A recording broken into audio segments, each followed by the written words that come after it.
এখন শুনবেন সংবাদ শিরোনাম। গণভোট নিয়ে বিএনপির বিপরীত অবস্থানে জামায়াত, সনদের আইনি ভিত্তি নেই। দ্রুত গণভোটের ব্যাপারে সিদ্ধান্ত জানাবেন প্রধান উপদেষ্টা, ব্রিফিংয়ে আইন উপদেষ্টা। ফেব্রুয়ারির প্রথমার্ধ ইসির প্রতীক তালিকায় শাপলা কলি, কেন শাপলাই দেয়া হবে না প্রশ্ন এনসিপি নেতাদের। বিএনপি জামায়াতের সমালোচনা। জুলাই সনদ বাস্তবায়নে ঐক্যমত্য কমিশনের প্রস্তাব ত্রুটিপূর্ণ, একই বিষয়ে দু ধরনের সুপারিশ সাংঘর্ষিক, বিভক্তি বাড়ার শঙ্কা বিশ্লেষকদের। আসসালামু আলাইকুম। এতক্ষণ শুনছিলেন সংবাদ শিরোনাম, এখন শুনবেন বিস্তারিত।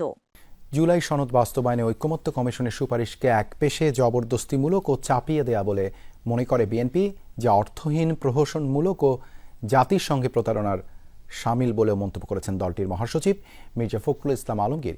গুলশানে এক সংবাদ সম্মেলনে তিনি বলেন, এ নিয়ে প্রয়োজনে প্রধান উপদেষ্টার সাথেও দেখা করা হবে। জাতীয় নির্বাচনের আগে গণভোট অযৌক্তিক ও অবিবেচনাপ্রসূত প্রস্তাব বলে উল্লেখ করেন বিএনপি মহাসচিব। তবে ফেব্রুয়ারিতে নির্বাচন নিয়ে সরকারের প্রতি এখনও আস্থাশীল বিএনপির স্থায়ী কমিটির বৈঠকের সিদ্ধান্ত জানাতে বৃহস্পতিবার সকালে সংবাদ সম্মেলনে আসেন মহাসচিব মির্জা ফখরুল ইসলাম আলমগীর সহ দলের সিনিয়র নেতারা। লিখিত বক্তব্যে মহাসচিব জানান, জুলাই সনদ স্বাক্ষরের পর অগোচরে অঙ্গীকারনামায় কয়েক দফায় সংশোধন করা হয়েছে। গণভোটের জন্য তৈরি প্রস্তাবনায় বাদ দেওয়া হয়েছে রাজনৈতিক দলের নোট অব ডিসেন্ট। এছাড়া সাংবিধানিকভাবে ইসি সংবিধান সংস্কার পরিষদ নির্বাচন করার ক্ষমতাপ্রাপ্ত নয় বলেও জানায় দলটি। কেবলমাত্র আলোচনার মাধ্যমে প্রণীত সনদের অঙ্গীকারনামায় স্বাক্ষর করেছে। ঐক্যমত্যের ভিত্তিতে সম্মত কয়েকটি দফা আমাদের অগোচরে পুনরায় সংশোধন করা হয়েছে। তারা এই ডান পাশের সমস্ত মতামত ওমিট করে গিয়েছে, বাদ দিয়ে দিয়েছে। শুধু তাদের প্রস্তাবগুলো উপরে তারা একটা তফসিল রচনা করেছেন। বলা হয়েছে এই 48টা দফার উপরেই গণভোট হবে। এখানে কে কি মতামত দিল, কিভাবে সনদে উল্লেখ করা হলো, কিভাবে সম্মত হলো, কিছুই উল্লেখ করা হয়নি। এবং বলা হয়েছে বিল আকারে এটা উপস্থাপন করা হবে। বিল কারা করতে পারে? বিল জাতীয় সংসদের এখতিয়ার। ঐক্যমত্য কমিশনের চাপিয়ে দেওয়া প্রস্তাবকে প্রহসন উল্লেখ করে নির্বাচনের দিন ছাড়া গণভোট না মানার শক্ত অবস্থান জানান বিএনপি মহাসচিব। বললেন, সাংবিধানিক আদেশ জারির এখতিয়ার কেবলই রাষ্ট্রপতির। সংবিধানের নির্বাচনের আগে গণভোট হতে হবে, না হলে জগা খিচুড়ি হবে, এমন মন্তব্য করেছেন জামায়াতের নায়েবে আমির ডাক্তার সৈয়দ আবদুল্লাহ মোহাম্মদ তাহের। বলেছেন, গণভোটের রায়ের ভিত্তিতে ফেব্রুয়ারিতেই জাতীয় নির্বাচন চায় তার দল।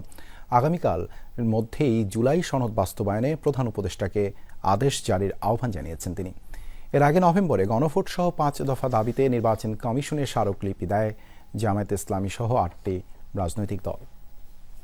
নভেম্বরে গণভোট সহ 5 দফা দাবিতে নির্বাচন কমিশন অভিমুখে জামাত, ইসলামী আন্দোলন সহ সমমনা 8টি রাজনৈতিক দলের নেতাকর্মীদের ইসি অভিমুখে যাত্রা। নির্বাচন কমিশন ভবনে দলগুলোর প্রতিনিধিরা কথা বলেন প্রধান নির্বাচন কমিশনারের সাথে, তুলে দেন নিজেদের দাবি দেওয়ার স্মারকলিপি। জানান, দাবি আদায় না হলে আগামী 3 নভেম্বর বৃহৎ কর্মসূচি ঘোষণা দেবেন তারা। জুলাই জাতীয় সনদের টেকসই আইনি ভিত্তির জন্য নভেম্বর মাসের মধ্যেই গণভোটের আয়োজন করতে হবে।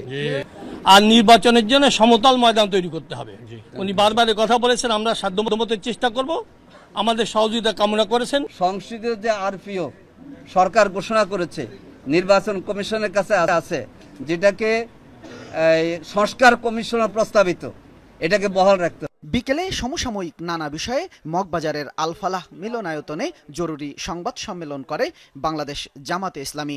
ব্রিফিংয়ে দলের নায়েবে আমির ডাক্তার সৈয়দ আবদুল্লাহ মোহাম্মদ তাহের বলেন, জাতীয় নির্বাচন ও গণভোট একসাথে নয়, গণভোট অবশ্যই আগে হতে হবে। জাতীয় নির্বাচনের পূর্বেই গণভোট অনুষ্ঠিত হবে, এ ব্যাপারে আমরা নিশ্চয়তা চাই এবং এটি আমাদের সুস্পষ্ট দাবি। রাষ্ট্র পরিচালনার জাতীয় নির্বাচন, আরেকটা হচ্ছে একটা সাধারণ রিফর্মস তো সবসময় হইতে পারে না। তো দুইটাকে একসাথ করে দিয়ে এক ধরনের জগাখিচুড়ি তৈরি করাটা আগামী নির্বাচনের স্বচ্ছতার প্রশ্নটাকে কিন্তু সামনে নিয়ে আসে। তাহের বলেন, গণভোট নিয়ে সময় ক্ষেপণের মধ্যে শুভং প্রতীক তালিকায় শাপলা কলি যুক্ত করে নির্বাচন কমিশন আবারও প্রশ্নবিদ্ধ ভূমিকা নিয়েছে। এই প্রতীকের মধ্যে দিয়ে এনসিপিকে শিশু হিসেবে দেখানোর চেষ্টা করেছে কমিশন, এমন মন্তব্য দলটির নেতাদের। রূপায়ণ টাওয়ার এক সেমিনারে কথা বলেন তিনি। এ সময় তারা বলেন, শাপলা প্রতীক দিতে গণতান্ত্রিক আন্দোলনের মাধ্যমে নির্বাচন কমিশনকে বাধ্য করা হবে। শাপলা নিয়ে নির্বাচন করার ঘোষণা দিয়েছে এনসিপি। জাতীয় নাগরিক পার্টির মার্কা শাপলা হবে। রাজনৈতিক দল ও স্বতন্ত্র প্রার্থীদের জন্য বৃহস্পতিবার হালনাগাদ প্রতীক তালিকা প্রকাশ করেছে নির্বাচন কমিশন। তাতে যুক্ত করা হয়েছে নতুন প্রতীক শাপলা কলি। নিবন্ধনযোগ্য বিবেচিত হবার পর থেকেই শাপলাকে দলীয় প্রতীক হিসেবে চেয়েছে জাতীয় নাগরিক পার্টি এনসিপি। দীর্ঘদিনের দাবির বিপরীতে ইসির অবস্থান ছিল অনড়। সেখান থেকে কিছুটা সরে এসে শাপলা কলি সহ বেশ কিছু প্রতীক অন্তর্ভুক্ত করে প্রজ্ঞাপন জারি করা হলেও এর প্রতিক্রিয়া জানিয়েছে এনসিপির শীর্ষ নেতারা। দিয়ে রেখেছেন পুরো গণতন্ত্রের বিরুদ্ধে। রাজধানীর রূপায়ণ টাওয়ারে সহযোগী সংগঠন জাতীয় যুবশক্তি আয়োজিত এক সেমিনারে এনসিপির সিনিয়র যুগ্ম আহ্বায়ক সামান্তা শারমিন বলেন, বড় দলগুলোর এজেন্ডা বাস্তবায়নে শাপলা কলি প্রতীক যুক্ত করেছে নির্বাচন কমিশন, যা মূলত এনসিপিকে ছোট করে দেখানোর চেষ্টা। কোন ধরনের কারণ, আইনি ব্যাখ্যা, কোন সাংবিধানিক ব্যাখ্যা ছাড়া আবারও একটা নির্বাচন কমিশন এমন একটা পজিশন নিল যে এটা একটা প্রশ্নের জন্ম দেয়। শাপলা কলি যদি অন্তর্ভুক্ত করা যায়, এটা কি এমন একটা জায়গা দাঁড় করায় না যে তারপরে তোমরা যা চেয়েছো সেটা আমরা দিলাম না? এমন একটা পজিশন দাঁড় করানো হলো যে তোমরা আসলে ফুটো নাই, তোমরা এখনো বাচ্চা। এই যে একটা ন্যারেটিভ দাঁড় করানো হয়, এই ন্যারেটিভটা কার? এটা হচ্ছে বড় রাজনৈতিক দলগুলোর ন্যারেটিভ।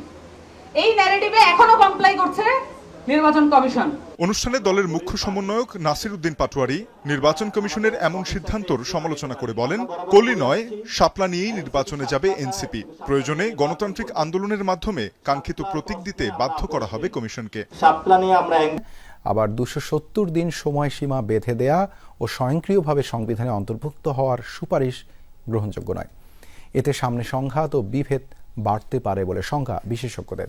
তবে ঐক্যমত্য কমিশন সদস্য বদিউল আলম বলেন, জুলাই সনদের মূল বিষয় থেকে সরে আসার সুযোগ নেই দলগুলোর। প্রায় 8.5 মাসের আলোচনা, বিশেষজ্ঞ মতামত শেষে জুলাই সনদ এবং এর বাস্তবায়ন প্রক্রিয়া নিয়ে চূড়ান্ত সুপারিশ জমা দিয়েছে জাতীয় ঐকমত্য কমিশন। তবে এতে ঐক্যের বদলে বরং অনৈক্য দেখছেন বিএনপি সহ বেশ কিছু রাজনৈতিক দল। জুলাই সনদে 2টি বিকল্প প্রস্তাবে আদেশ এবং গণভোটের সুপারিশ আছে, কিন্তু প্রথম প্রস্তাবে সংবিধান সংস্কার বিলটি সংস্কার পরিষদ সহায়ক হিসেবে বিবেচনা করবে, যেখানে দ্বিতীয় প্রস্তাবে জুলাই সনদ অনুযায়ী সংবিধান সংস্কারের কথা বলা হয়েছে। বিশেষজ্ঞদের মতে এই 2টি প্রস্তাবে বাধ্যবাধকতা থাকলে সংকট বাড়বে। Even without note of dissent আমার জুলাই সনদের সমস্যা আছে। আর যেগুলোতে নোট অফ ডিসেন্ট আছে সেগুলোর ক্ষেত্রে চিন্তা করেন, সেগুলোর ক্ষেত্রে তো হচ্ছে আমরা আরও বড় ধরনের ক্রাইসিসে যাব। বিএনপির যে পজিশন, সেই পজিশন অনুযায়ী দ্বিতীয় বিকল্প প্রস্তাবটা তার গ্রহণ করার কোনো ধরনের কোনো কারণ নেই। এখন প্রথম বিকল্প প্রস্তাবে এই সহায়ক বা বিবেচনা করা, এটা সংজ্ঞায়নটা কি, এইটা খুব ইম্পর্টেন্ট। এই সংজ্ঞায়নটা যদি পরিষ্কার করতে না পারি আমরা, তাহলে হচ্ছে আসলে বিএনপি দুটাকেই রিজেক্ট করবে, তাইলে আমরা একটা ঝামেলার দিকে যাচ্ছি। নোট অব ডিসেন্ট সহ জুলাই সনদে স্বাক্ষর করেছে বেশিরভাগ দল। এই অবস্থায় সনদ বাস্তবায়ন আদেশ ভিন্নমত যুক্ত না করে যদি প্যাকেজ আকারে গণভোটে যায়, সেই গণভোটে কি বিএনপি অংশ নেবে প্রশ্ন